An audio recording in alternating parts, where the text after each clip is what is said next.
Hello, lovely people. I am breaking radio silence.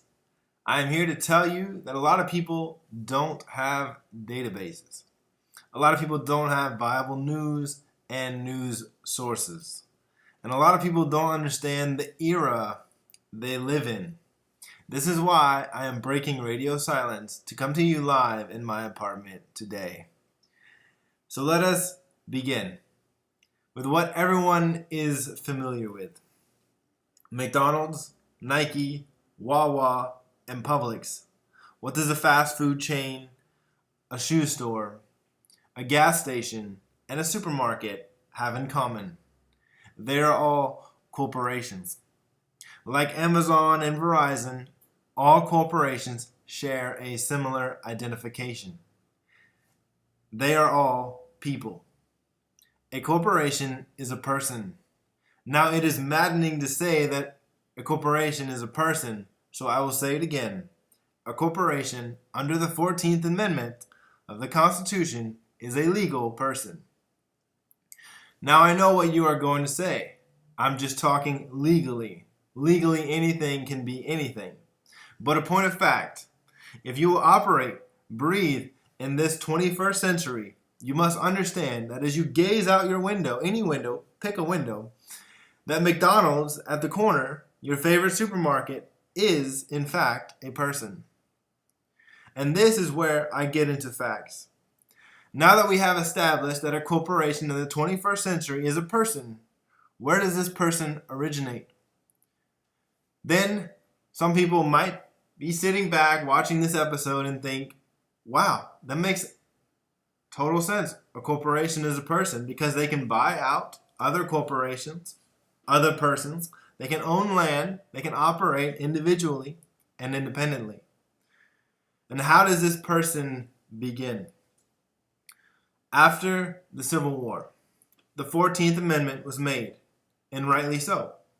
It says no one can deprive anyone from life, liberty, and property, regardless of diversity, regardless of minority. No one, whether black, white, red, or purple-skinned, could not deprive you of life and liberty and property.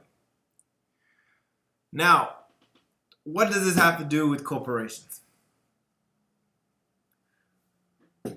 If a person cannot be deprived of life, liberty, or property, would not the corporate lawyers, being clever as they are, say to themselves, in let's say 1882,